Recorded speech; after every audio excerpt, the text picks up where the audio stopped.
hormati hadirin, pemirsa Al-Bahjah TV dan pendengar setia radioku dimanapun Anda berada. Segala puji bagi Allah Subhanahu wa Ta'ala atas segala limpahan nikmat dan karunia-Nya. Hingga pada kesempatan kali ini, kita masih diberikan keistiqomahan untuk menghadiri majelis-majelis mulia dalam program kajian Penjabaran Mutiara Hikmah yang rutin diselenggarakan setiap Kamis malam Jumat di Lembaga Pengembangan Dakwah Al-Bahjah Cirebon dan tentunya bersama guru kita tercinta Buya Yahya.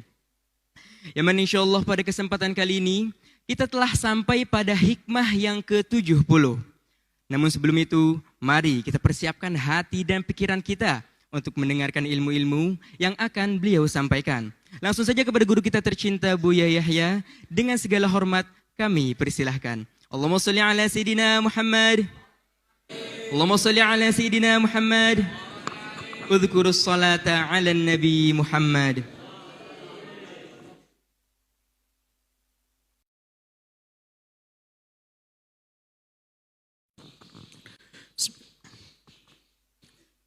Assalamualaikum warahmatullahi wabarakatuh.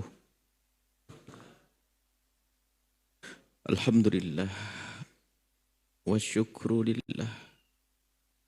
Wassalatu wassalamu ala rasulillah.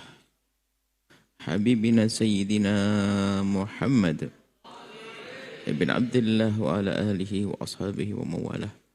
Allahumma ya Rabbana inna nas'aluka fahma ulama'ika al-amilin wa ilhama awli'aka as-salihin. Inna ya Rabbana ala dhikrik wa syukrik wa husni ibadatik. Urzuqna ya Rabbana at-taubata qabla al-maut wa syahadata inda al-maut wal jannata ba'da al-maut. Amma ba'd. Yang sangat kami cintai, kami muliakan para perindu ridha Allah, para pecinta baginda Nabi Muhammad sallallahu alaihi wasallam yang kami cintai. Alhamdulillah, malam ini kita bisa bergabung kembali untuk bersama-sama merenung, mencari ilmu. Semoga Allah memberikan kepada kita ilmu yang bermanfaat. Kita dalam penjabaran hikmah, kita sudah sampai memasuki hikmah yang ke-70. Bunyinya begini. Jika Allah Subhanahu wa ta'ala mencintai hambanya, kadang memberinya karunia agar ia senantiasa bersyukur, dan kadang memberinya ujian agar senantiasa ia mengadu kepadanya. Begitu pentingnya gelar dicintai oleh Allah. Siapa yang dicintai oleh Allah? Makhluk atau hamba yang dicintai oleh Allah adalah kekasih Allah, waliullah.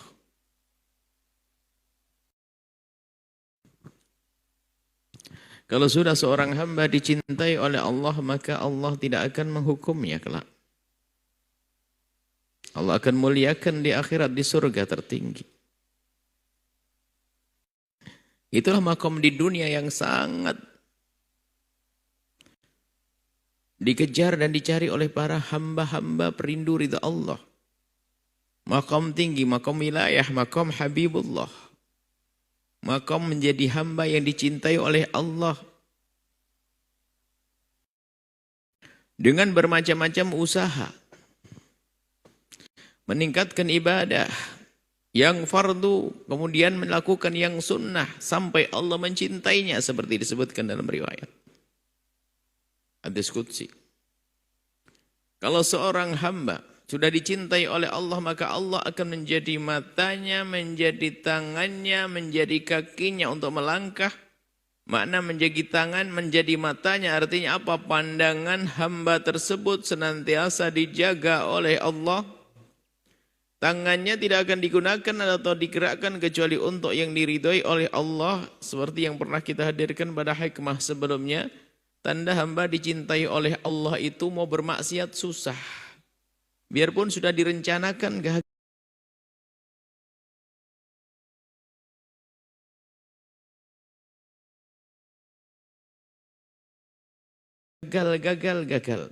Tapi kalau sudah seorang, nah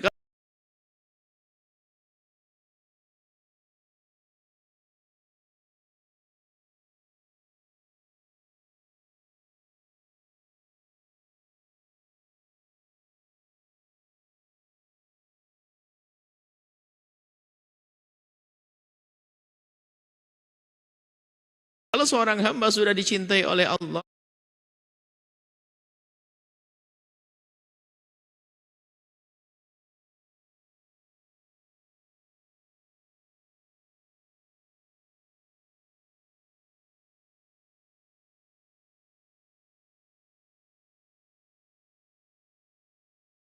tandanya kefakiran bukan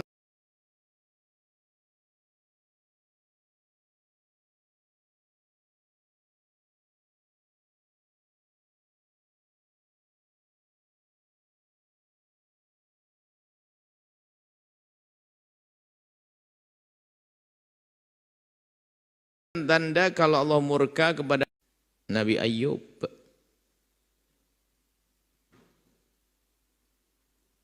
Ada orang yang sangat dicintai oleh Allah akan tapi dengan segala kebesarannya di dalam urusan dunia. Raja Daud, Raja Sulaiman.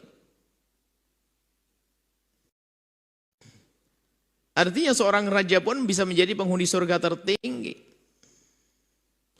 Seorang yang sangat fakir pun bisa mendapatkan surga tertinggi. Maka bukan urusan fakir, urusan kaya. Tapi urusan dia seorang kaya atau dia seorang fakir itu bisa dijadikan tanda kalau orang itu dicintai oleh Allah atau tidak.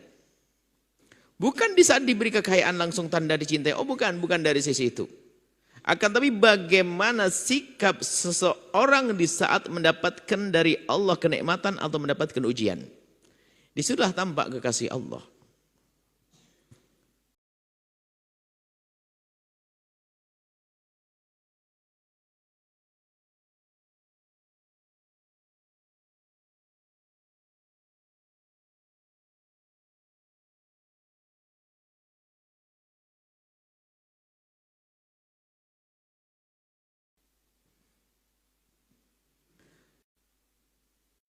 Diberi Allah kenikmatan, harta yang melimpah, kesehatan, umur panjang, keturunan dan masih banyak.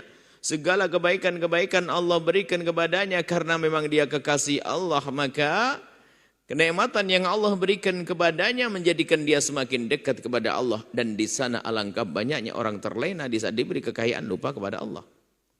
Karena memang dia bukan kekasih Allah. Tapi kalau kekasih Allah mendapatkan kenikmatan, kekayaan, kemurahan Allah berikan kepadanya, maka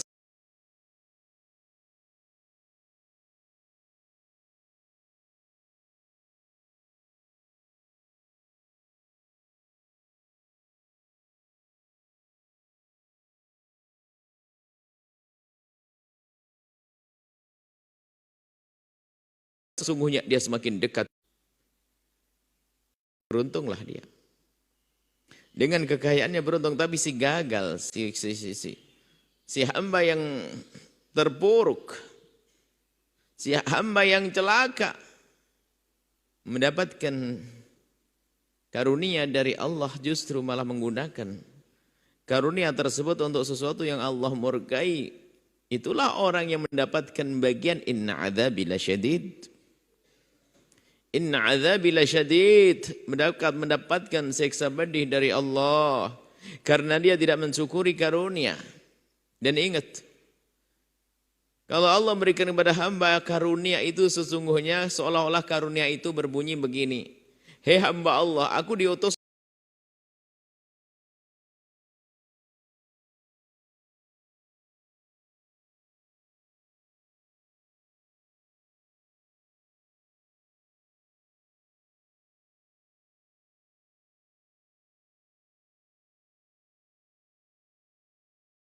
oleh Allah untuk datang kepadamu dengan ini adalah sarana untuk menuju kepada Allah. Maka yang beruntung adalah orang-orang seperti Umar bin Abdul Aziz.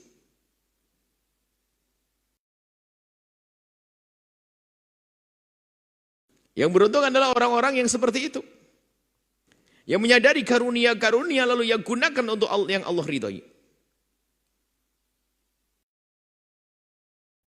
Bukan sampai di situ, ternyata karunia yang Allah berikan kalau disyukuri, sang pemberi karunia telah berjanji akan menambahkan karunia tersebut, la in syakartum la azidannakum.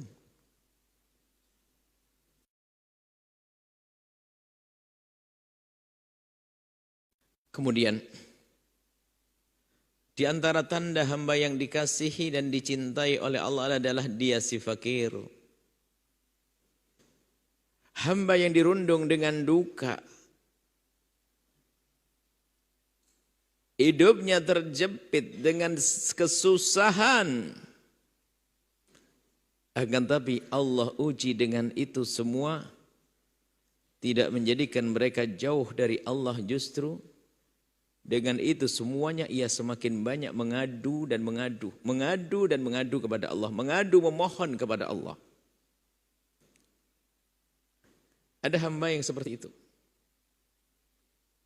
Diberi oleh Allah ujian, mengerti ini ujian dari Allah dan dia harus lulus. Maka ia kenakan baju kesabaran. Menjadi orang yang sabar. Dengan ujian dari Allah, begitu mudahnya lesannya untuk mengucapkan alhamdulillahi ala kulli hal. Alhamdulillahi ala kulli hal.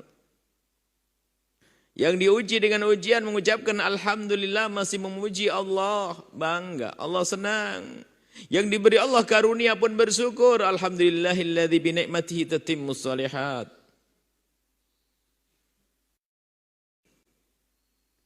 Artinya seorang kaya bisa saja menjadi kekasih Allah asalkan dia benar menyikapi kekayaan. Seorang fakir pun yang diuji dengan kekurangan pun bisa menjadi kekasih Allah. Catatannya dia adalah hamba yang beriman. Bersyukur di saat mendapatkan dunia, bersabar di saat mendapatkan ujian. Ajaban di amril mu'mini. Dalam riwayat ajibtu min amril mu'mini. Aku terheran. Nabi Muhammad terheran. Maksudnya mengagumkan urusan orang yang beriman. Wala yakunu dzalika li ahadin illa lil mu'mini.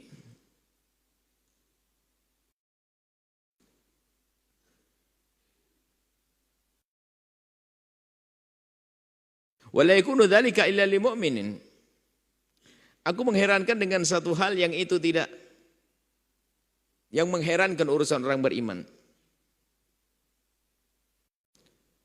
Jadi orang beriman itu dalam keadaan baik-baik saja.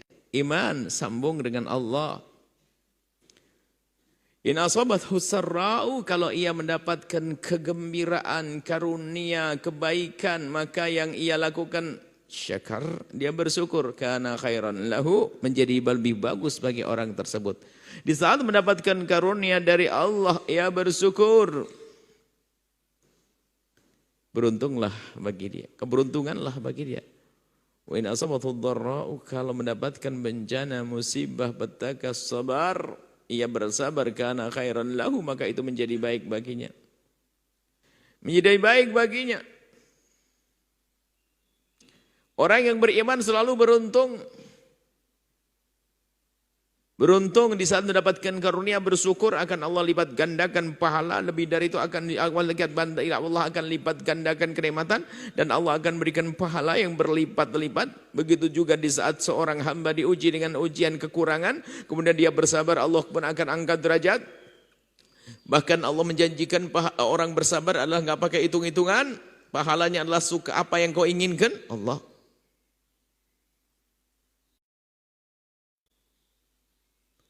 Dan ini adalah makom agung, makom syakirin wa makom sabirin.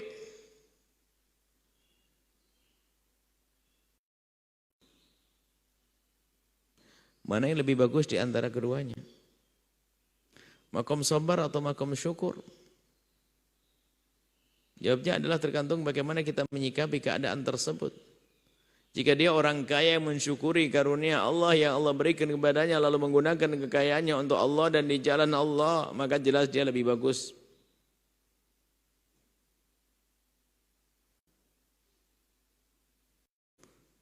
Yang satu dengan kesabaran.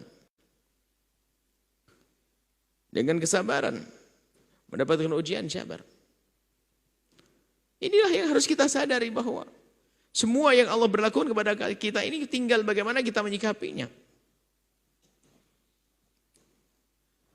Dan kabar gembira bagi orang yang diuji dengan musibah. Jangan berputus asa dan jangan marah kepada Allah. Karena sesungguhnya Allah berikan ujian, cobaan kepada seorang hamba. Ujian yang singkat untuk menuai keberuntungan yang panjang bahkan tidak berakhir nanti di akhirat. Seorang hamba diuji dengan ujian sepintas sebentar. Ujian kekurangan. Ujian kefakiran. Ujian sakit. Maka ketahuilah kabar gembira yang diuji oleh Allah dengan ujian sakit dan yang lain dan lain-lainnya, maka ketahuilah bahwa itu semua ada hitungannya di hadapan Allah. Ada hitungannya di hadapan Allah. Seorang hamba yang diuji dengan ujian ada 1 dari 3. Yang pertama karena Allah ingin menghapus dosanya, karena Allah tidak ingin hamba tersebut menghadap kepada Allah masih membawa dosa. Maka Allah kasih sakit. Yang kedua adalah karena Allah ingin mengangkat derajatnya. Ini orang sudah baik, akan tapi Allah kasih sakit biar terangkat derajatnya. Karena Allah mencintai hamba tersebut. Allah tidak ridho kalau hamba ini berada di tingkat surga tertentu, ingin dinaikkan surga tertinggi. Ini.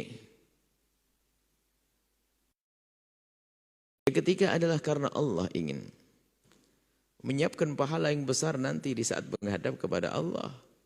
Sehingga nanti orang-orang sabar ini dikagetkan dengan pahala dan dia berkata, "Ya Allah, ini pahala apa? Aku tidak merasa punya amal ini." Dijawab oleh Allah, "Ini adalah pahala sakitmu yang di saat kau sakit kau sabar. Engkau selalu mendekatkan diri kepadaku, kepada Allah. Maka dengan kesabaran Allah angkat derajatnya mulia." Maka dari itu mari kita koreksi diri kita. Dan sungguh kata Imam Haddad dalam hikmahnya, seorang hamba ini tidak akan lepas dari 2 wilayah yang semuanya adalah wilayah sanjungan, wilayah kemuliaan. Seorang hamba ini tidak akan terlepas dari wilayah kemuliaan, hanya orang itu faham atau tidak. Kalau dia tidak berada di wilayah syukur, maka dia akan berada di wilayah sabar. Dan kadang satu orang yang sama, hari yang berbeda pun kadang hari ini berada di wilayah syukur, besok di wilayah sabar. Tapi semua ini wilayah pangkat tinggi di hadapan Allah, syukur dan bersabar.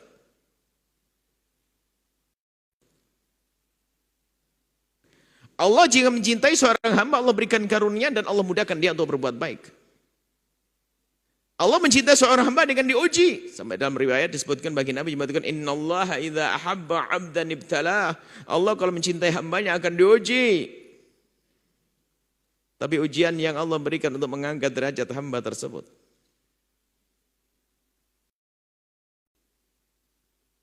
Semoga Allah menjadikan kita hamba yang senantiasa bersyukur. Senantiasa bersyukur, semoga Allah memberikan pada kita karunia dan karunia.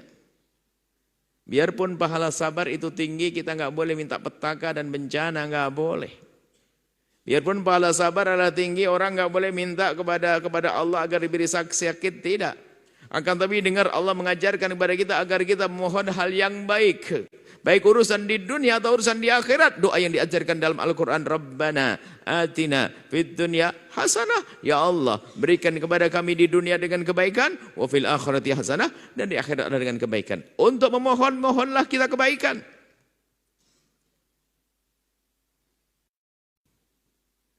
Jangan memohon petaka, musibah. Enggak benar, tidak dibenarkan itu.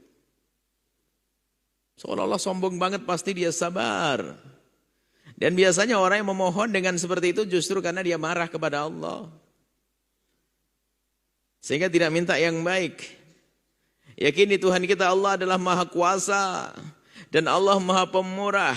Allah Maha Kasih. Maka jangan ragu mengadu kepada Allah, memohon kepada Allah. Mohon yang baik. Jangan minta yang tidak baik kepada Allah. Dalam keadaan apa? Benar-benar kita mengerti pahala-pahala. Lihat, perang di jalan Allah, jihad adalah istimewa. Tapi enggak boleh kita mengharap ada peperangan, enggak boleh. Hendaknya kita mensyukuri karunia keamanan yang Allah berikan kepada kita. Maka mensyukuri nikmat pun juga tangga tinggi, tangga yang luar biasa untuk melambung tinggi derajat. Melambung dalam pangkat tinggi di hadapan Allah Subhanahu wa ta'ala. Jika Allah mencintai hambanya, kadang diberinya karunia. Agar ia senantiasa bersyukur. Dan kadang memberinya ujian agar ia senantiasa mengadu kepadanya. Semoga Allah memberikan kepada kita pemahaman yang benar. Allah mengampuni kita semuanya, mengangkat derajat kita semuanya. Semoga Allah mudahkan kita untuk mensyukuri karunia Allah berikan. Dan semoga Allah memberikan kepada kita kesadaran akan karunia. Sehingga kita mudah mensyukuri karunia tersebut. Allah mengampuni orang tua kita dan guru-guru kita. Allah mewujudkan keindahan dalam rumah tangga kita. Semoga Allah menjadikan kita hamba saling mencintai. Karena Allah dijauhkan daripada malapetaka, bencana, musibah diganti dengan kasih sayang, rahmat dari Allah. Panjang umur semuanya. Panjang umur semuanya. Husnul khatimah. Husnul khatimah. Al-Fatihah.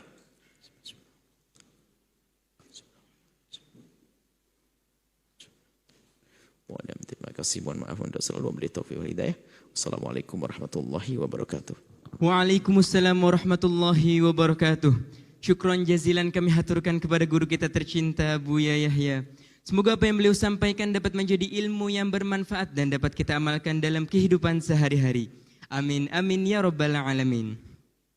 Baik hadirin, pemirsa Al-Bahjah TV dan pendengar setia radioku, dimanapun Anda berada.